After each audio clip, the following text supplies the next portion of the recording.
E K Baburaj നമ്മോടൊപ്പം ചേരുന്നു. Shri E K Baburaj, താങ്കൾക്ക് കേൾക്കാമോ?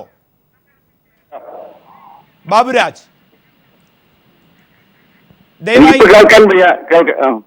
ദയവായി പി എം സുരേഷ് ബാബു, ഒരു റിക്വസ്റ്റ് ആണ്. താങ്കളുടെ സമയം 10 മണിയാണ്. പക്ഷേ ഒരു വളരെ ക്രൂഷ്യൽ ആയിട്ടുള്ളൊരു സമയമായതുകൊണ്ട് ഒരു 10 മിനിറ്റ് സമയം കൂടി ഞങ്ങളോട് അനുവദിക്കുക. അപേക്ഷയായി തന്നെയാണ് advocate P M Suresh Babu. Yes, E K Baburaj, താങ്കൾക്ക് കേൾക്കാം? ഇപ്പോൾ നാം പുറത്തുവിട്ടിട്ടുള്ള ഒരു കത്ത്, അത് രത്നമ്മ ബാബുരാജ് ആരാണ്?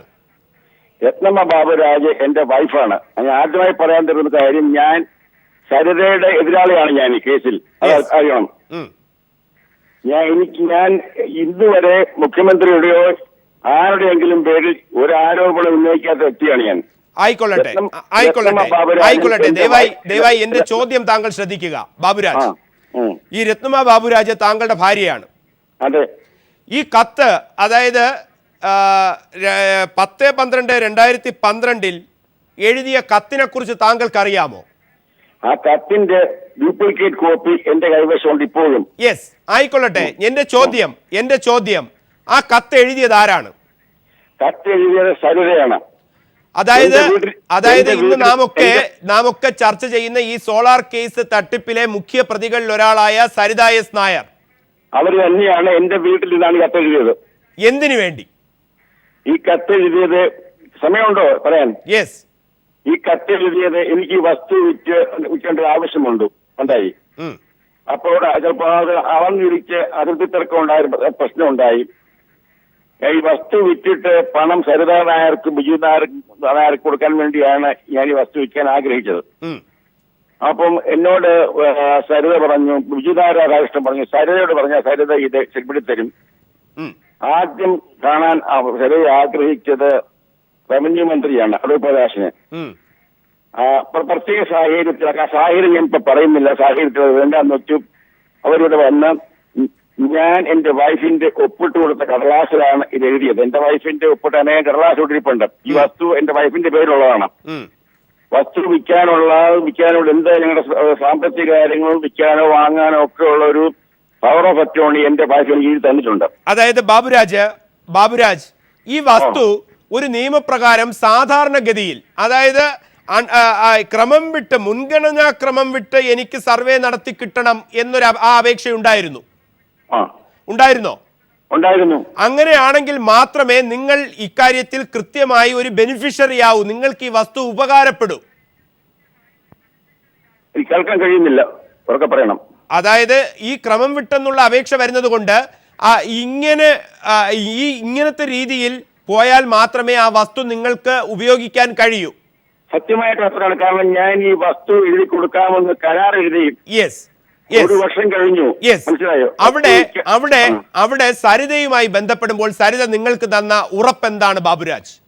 സരിത എന്നോട് പറഞ്ഞത്, എനിക്കൊരു പ്രയാസമില്ല, മുഖ്യമന്ത്രിയെ കണ്ട് ഞാൻ റിസാക്ഷൻ വാങ്ങിച്ച് മറ്റൊരു മന്ത്രിയുടെ പോകേണ്ട കാര്യമില്ല, എത്രയും വേഗം ഈ ഞാൻ അളപ്പിക്കാനുള്ള പെർമിഷൻ വാങ്ങിത്തരാം. ഇത് സരിത എന്നോട് ഇത് വാങ്ങിച്ചുകൊണ്ട് പോകുന്നത് 10-ാം തീയതിയാണെന്ന് തോന്നുന്നു. 12-ാം തീയതി 13-ാം തീയതി എന്നെ ബിജു രാധാകൃഷ്ണൻ പറഞ്ഞു മാവേലിക്കര പോയി തഹസിൽദാരെ കാണുക, മുഖ്യമന്ത്രി ആലപ്പുഴ കളക്ടറോട് സംസാരിച്ചിട്ടുണ്ട്, കളക്ടർ മാവേലിക്കര തഹസിൽദാരെ വിളിച്ച് സംസാരിച്ചിട്ടുണ്ട്, ചെന്നാൽ മതി. ഞാൻ പറഞ്ഞപ്പോൾ തന്നെ ഈ ഫയൽ അവരുടെ ടേബിളിലുണ്ട്. 4 മാസത്തേക്ക് എങ്കിലും ഈ സർവേ നടക്കാൻ പാടില്ലെന്നാണ് എന്നോട് നേരത്തെ പറഞ്ഞിരുന്നത്. കാരണം അവിടെ ആവശ്യമുള്ള സർവേർമാരില്ലായിരുന്നു. ബാബുരാജ്, 4 മാസമായിട്ടും നടക്കാത്തൊരു കാര്യം ഈ സരിത കത്തുമായി മുഖ്യമന്ത്രിയുടെ അടുത്ത് പോയി അതിനുശേഷം എത്ര ദിവസത്തിനിടയിൽ കാര്യം സാധിച്ചു? പരമാവധി 3-4 ദിവസം. യെസ്, ദയവായി ബാബുരാജ് തുടരുക. Advocate P M Suresh Babu, ഇതാണ് ഈ കത്തിന്റെ യാഥാർത്ഥ്യം. Advocate P M Suresh Babu.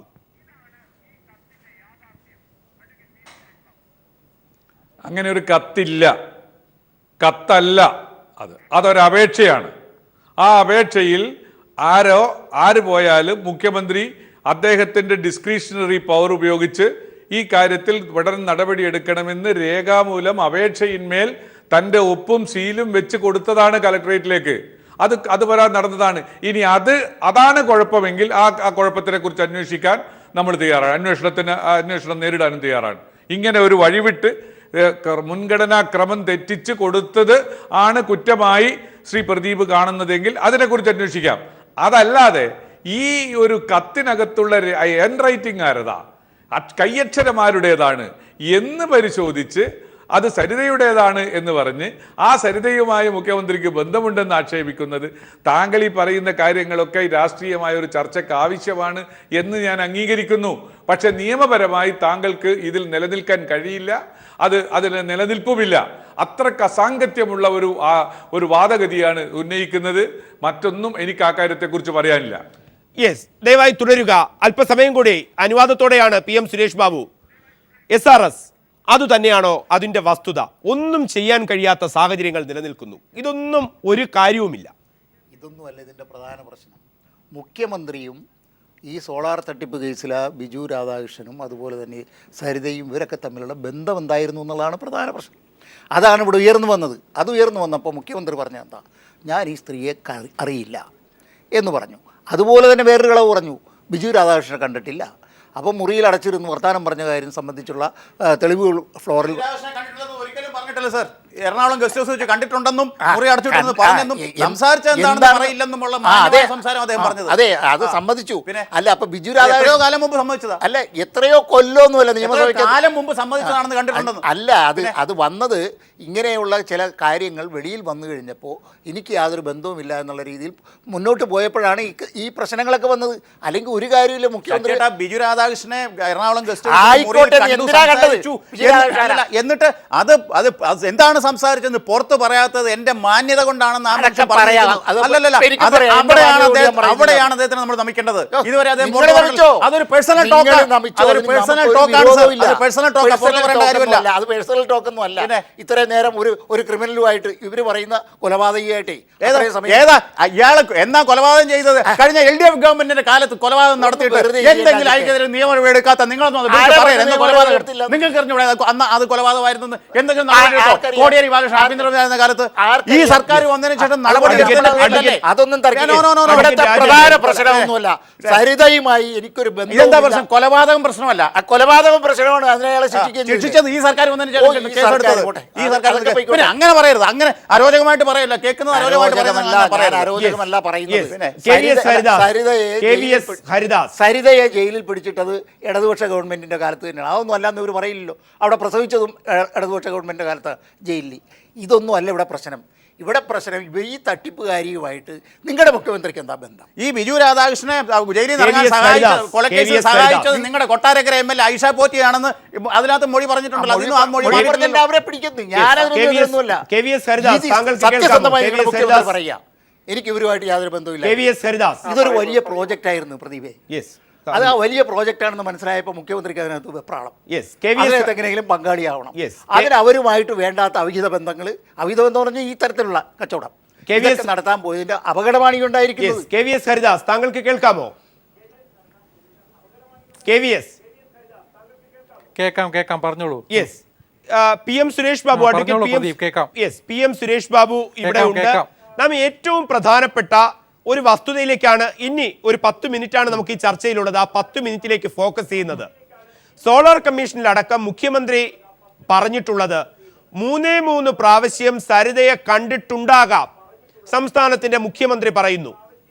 Solar കമ്മീഷനിലും പുറത്തും ആവർത്തിച്ച് സരിത പറയുന്നു 3 പ്രാവശ്യമല്ല, ഞാൻ ആഴ്ചയിൽ 2 വട്ടം മുഖ്യമന്ത്രിയുടെ ഓഫീസിൽ നേരിട്ട് പോവുകയും മുഖ്യമന്ത്രിയും സ്റ്റാഫുമായി നല്ല സൗഹൃദത്തിലായിരുന്നു. എന്നിട്ട് ഇതാ കത്ത് പുറത്തു വരുന്നു. അതിൻ്റെ ടോപ്പ് പോർഷനും പ്രയർ പോർഷനും അതിൻ്റെ സിഗ്നേച്ചറും അതിനടിസ്ഥാനമായ ബാബുരാജ് നമ്മോട് നേരിട്ട് പറഞ്ഞ കാര്യങ്ങളും താങ്കളുടെ ശ്രദ്ധയിൽപ്പെട്ടിട്ടുണ്ടാകും. ഏതു തരത്തിൽ ഈ സന്ദർഭം, അതിൻ്റെ മറ്റു വശങ്ങൾ ഒക്കെ രണ്ടാമത്തെ കാര്യം. ഫസ്റ്റ് ആൻഡ് പ്രിമാ ഫേസി എവിഡൻസ് എന്ന പീപ്പിൾ TV ഈ നിമിഷം ഇതിൻ്റെ ഇപ്പോൾ വന്നിട്ടുള്ള കാര്യങ്ങൾ താങ്കൾക്ക് അറിയാമല്ലോ. ഇതിനെ ഏതു തരത്തിൽ താങ്കൾ കൂട്ടിച്ചേർക്കും?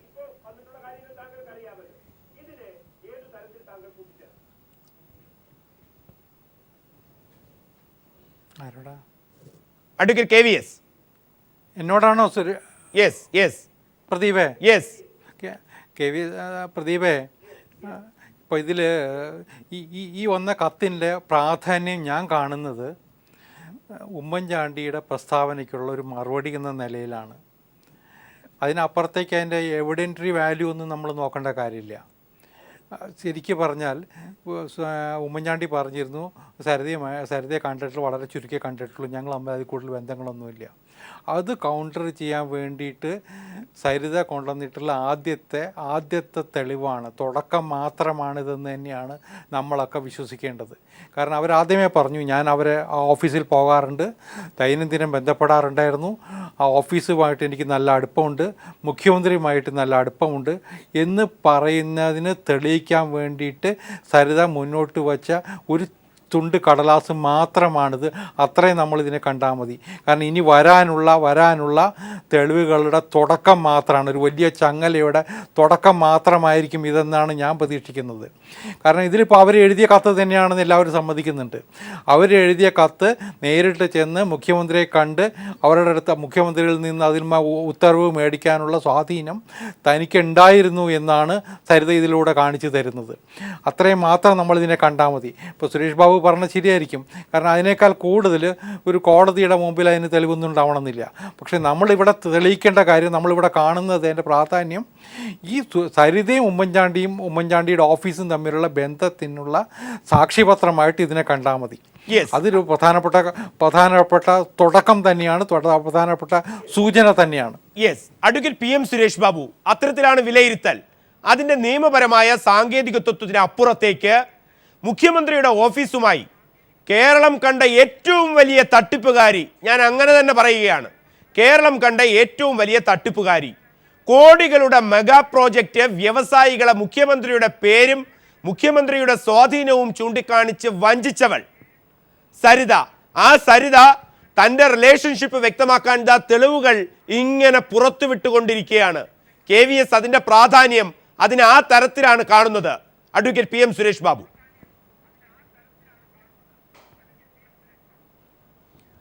ശ്രീ KVSൻ്റെ അതേ നിഗമനമാണ് എനിക്കുള്ളത്.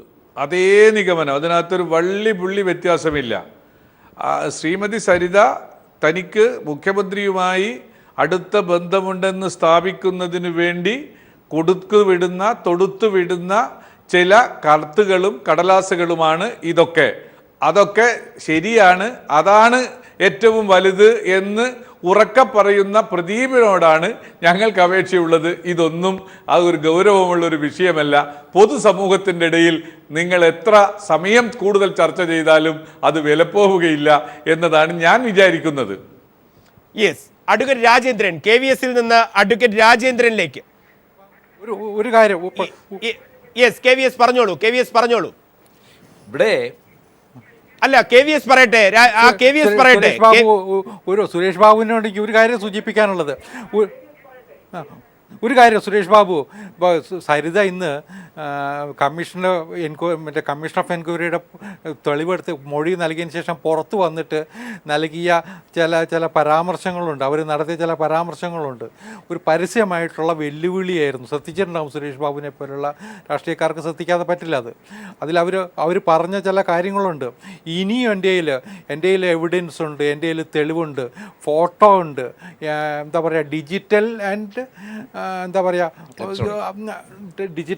ഇലക്ട്രോണിക് ആയിട്ടുള്ള പ്രൂഫ് എൻ്റെ കയ്യിലുണ്ട് എന്നാണ് അവർ പറഞ്ഞത്. അത് വളരെ സീരിയസ് ആണ്. ഞാൻ പറയുന്നത് അത്രയ്ക്ക് ഒരു മുഖ്യമന്ത്രിയെ പരസ്യമായിട്ട് വെല്ലുവിളിക്കത്തക്കവണ്ണം സരിതാ നായർ എത്തി എന്നുള്ളതാണ് അതിൻ്റെ പ്രാധാന്യം. അത് ആ ഒരു സ്ഥിതി ഉണ്ടാക്കിയത് എങ്ങനെയാണ്? സുരേഷ് ബാബുവിനെ പോലുള്ള ശ്രദ്ധിക്കണം. തമ്പാനൂർ രവിയുടെ കോൺവെർസേഷൻ പുറത്തു വന്നു, ടെലിഫോണിക് ഡിസ്കഷൻ പുറത്തു വന്നു. ഇതൊക്കെ തന്നെ സ്വയം എന്താ പറയുക, എക്സ്പോസ്ഡ് ആവുക ചെയ്തത് കോൺഗ്രസ് നേതൃത്വം, മുഖ്യമന്ത്രി ഉൾപ്പെടെയുള്ളവർ സ്വയം എക്സ്പോസ്ഡ് ആവുക ചെയ്തത്. അതിൽ ഏറ്റവും പ്രധാനപ്പെട്ടതാണ് തമ്പാനൂർ രവിയും സരിതയും തമ്മിൽ നടത്തിയിട്ടുള്ള ഡിസ്കഷൻസ്. അപ്പോൾ നിസ്സാരമായിട്ട് അതിനെ കോൺഗ്രസ്സുകാർ കാണുന്നത് അപകടമാണ്. വരാൻ പോകുന്നുണ്ട് പലതും. കാരണം ഉമ്മൻചാണ്ടി ഇത് മുഴുവൻ അറിഞ്ഞിട്ടുണ്ടാവണമെന്നില്ല. ഉമ്മൻചാണ്ടിയുടെ ബന്ധം ഇപ്പോൾ അവർ പറയണനുസരിച്ചാണ് ഈ അദ്ദേഹത്തിൻ്റെ മകനെ പോലും ഇതുമായിട്ട് ബന്ധപ്പെടുത്താൻ ശ്രമം നടത്തിയെന്നാണ് പറയുന്നത്.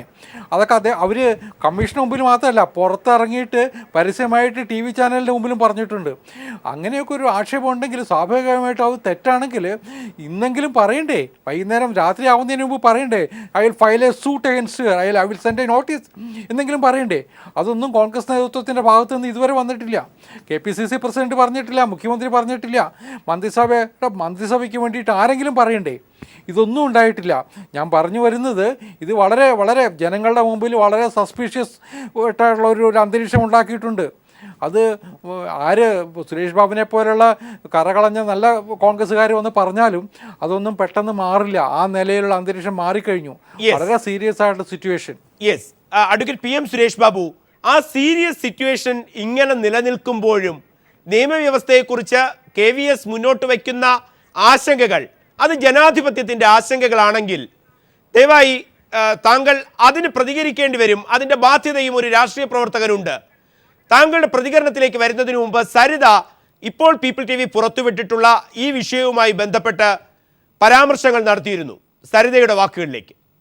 വസ്തു എത്രയും പെട്ടെന്ന് വിറ്റില്ലെങ്കിൽ അവരുടെ കാര്യം പ്രയാസമാകുമെന്നും പറഞ്ഞു. അതേ തുടർന്നാണ് ഞാൻ ഉമ്മൻചാണ്ടി സാറിനെ നേരിട്ട് കണ്ട് എന്റെ കൈപ്പടയിലാണ് ഞാൻ എഴുതിയത്, ഒപ്പ് മാത്രമാണ് ഈ രത്നമ്മ ബാബുരാജിന്റെ ഉള്ളത്. ഞാൻ അദ്ദേഹത്തോട് നേരിട്ട് കാര്യം ധരിപ്പിക്കുകയും അദ്ദേഹം അപ്പോൾ തന്നെ ആ അപേക്ഷയ്ക്കകത്ത് ഒപ്പിട്ട് തരികയും നേരെ എന്റെ കയ്യിൽ തന്നിട്ട് ആലപ്പുഴ കളക്ടറെ നേരിട്ട് ചെന്ന് കാണാൻ പറയുകയും ചെയ്യുകയാണ് ഉണ്ടായത്. യെസ്, ബാബുരാജ്, EK ബാബുരാജ്, താങ്കൾ ഉണ്ടോ ടെലിഫോണിൽ? ഉണ്ടല്ലോ, ഉണ്ട്. യെസ്, സരിത അല്പം മുമ്പ് പീപ്പിൾ TVയോട് പറഞ്ഞ കാര്യങ്ങളാണ്. ഈ കത്തുമായി ബന്ധപ്പെട്ട് 4 മാസം ഇറങ്ങിക്കേറി നടന്നിട്ടും നടക്കാത്തൊരു കാര്യം 4 ദിവസം കൊണ്ട് മുഖ്യമന്ത്രിയുമായി ചേർന്ന് നടത്തിത്തരാൻ സരിതയ്ക്ക് സാധിച്ചു. അതിന്റെ ബെനിഫിഷ്യറിയാണ് താങ്കൾ. അതെ, പറയൂ. അതിനെ ഏതു തരത്തിൽ കാണുന്നു താങ്കൾ? ഏതു തരത്തിൽ കാണുന്നു ആ സ്വാധീനത്തെ?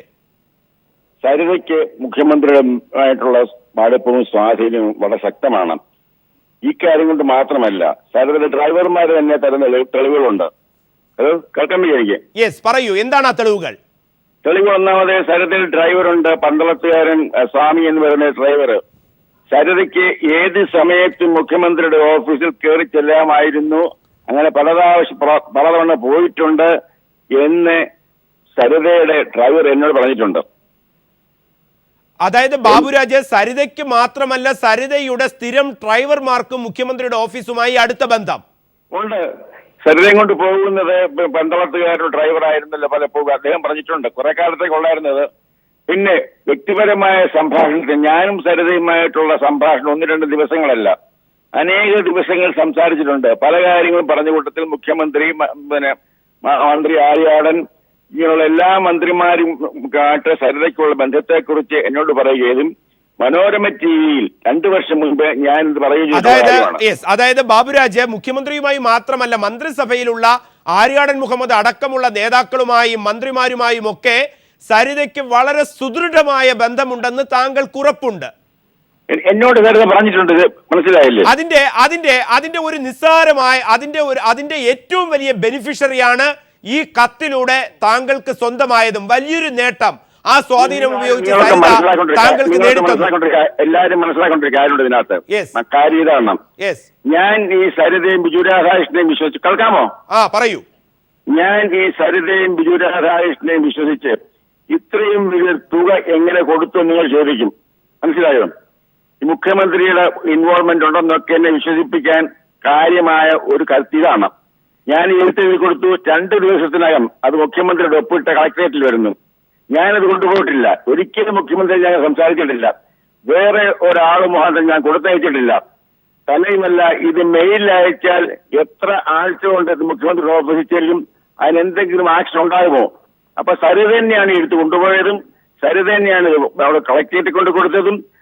കൊടുത്തപ്പോൾ തന്നെ എന്നെ ബിജു രാധാകൃഷ്ണൻ വിളിച്ചു പറഞ്ഞു, കളക്ടറേറ്റിൽ ഇത് വന്നിട്ടുണ്ട്, കളക്ടർ വിളിച്ച് പറഞ്ഞിട്ടുണ്ട്. ഇതൊക്കെ തെളിവുകളല്ലേ? യെസ്, ആ തെളിവുകളല്ലേ എന്നുള്ള ചോദ്യം ശ്രീ PM സുരേഷ് ബാബു ചർച്ച അവസാനിപ്പിക്കുകയാണ്. ശ്രീ PM സുരേഷ് ബാബു ചർച്ച അവസാനിപ്പിക്കുകയാണ്. ഒരു പക്ഷത്തും നിൽക്കാതെ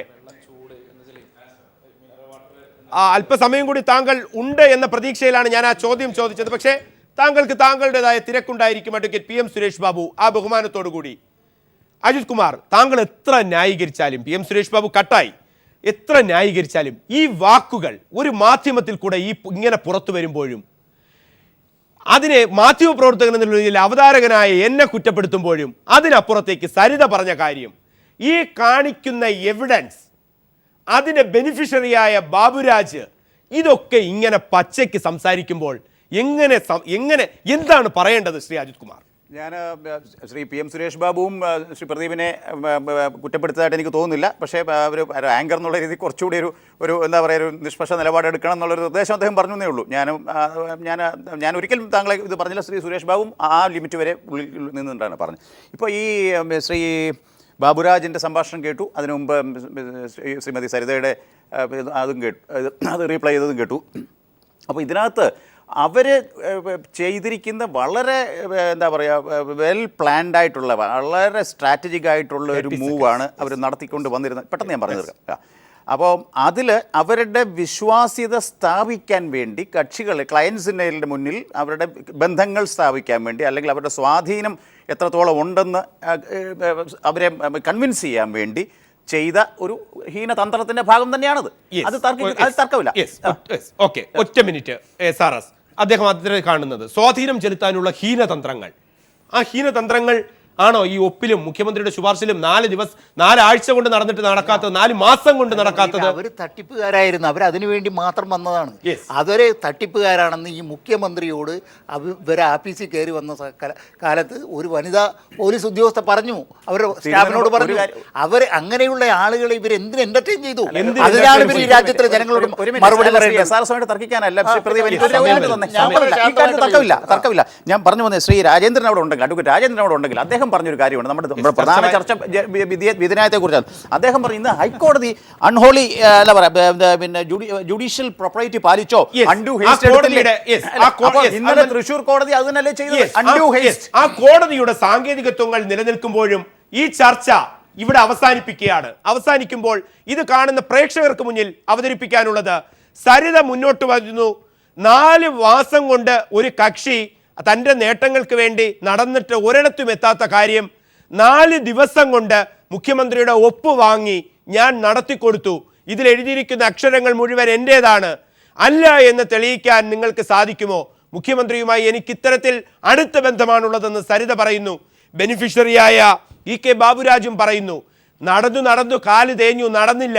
പക്ഷേ സരിത ഒരു ഫോൺ കോളിൽ എന്നോട് പറഞ്ഞു, ഞാൻ നടത്തിത്തരാം. സരിത അവിടെ പോയി എനിക്ക് കാര്യങ്ങൾ നടത്തി തന്നു. അപ്പോഴും ഇത്തരം ക്രിമിനലുകളെ തിരിച്ചറിയാത്ത ഈ ഭരണ സംവിധാനങ്ങൾ കേരളത്തിന് എന്തിനാണ്? നിയമത്തിന്റെ സാങ്കേതികത്വത്തിന് അപ്പുറത്തേക്ക് ഈ ചോദ്യം പ്രേക്ഷകർക്ക് മുന്നിൽ, ജനാധിപത്യത്തിന് മുന്നിൽ ഉയർത്തിക്കൊണ്ട് പങ്കെടുത്ത എല്ലാ അതിഥികൾക്കും വളരെയേറെ ബഹുമാനത്തോടെ നന്ദി.